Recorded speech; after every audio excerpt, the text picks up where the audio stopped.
circle above is divided into 8 equal parts with center O not shown. If arc BC is 10, so there's arc BC, which is 10.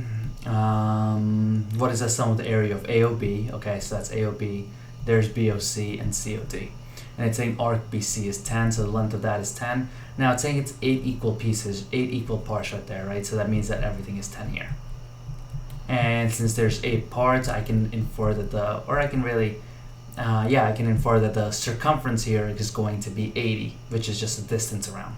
So now if I know that the circumference is 80, we know that the circumference formula of a circle is 2 pi r, I'll set those equal to each other. So I'll do 80 equals 2 pi r, and I'll solve for my radius. Whenever I'm dealing with circle problems, the radius is usually the center point, so I always try to figure out a way to find the radius.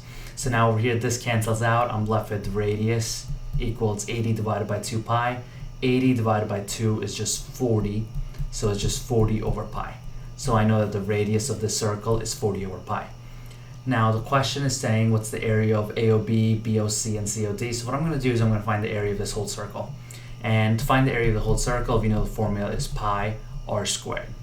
So it'll be pi times the radius, which is 40 over pi, and the radius is squared. Now this might look confusing, and it is, but let's really break it down here. So what's happening is it's pi times 40 over pi times 40 over pi, right? Because that's 40 over pi squared is 40 over pi times 40 over pi. Now this pi cancels that pi out, and you're left with 40 times 40, which is 160 over pi, right? So 160 over pi. Now I'm trying to find the area of just these 3 pieces.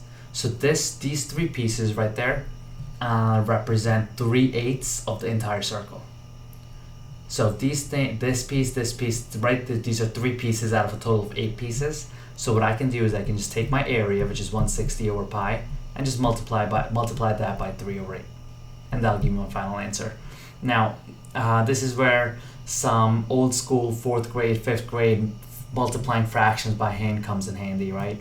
There's a couple of ways to do it. I'll show you the long way that you're probably used to, which is once you multiply the numerators, which will be 160 times 3, which is 480, and then divided by 8 pi, because 8 times pi is just 8 pi.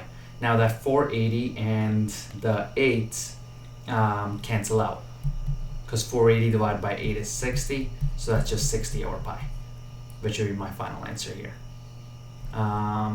You know what? I messed up somewhere. I don't know if anyone caught on to it. 40 times 40 is not 160. 40 times 40 is actually 1600. Right? Sorry about that. So that 160 becomes 1600.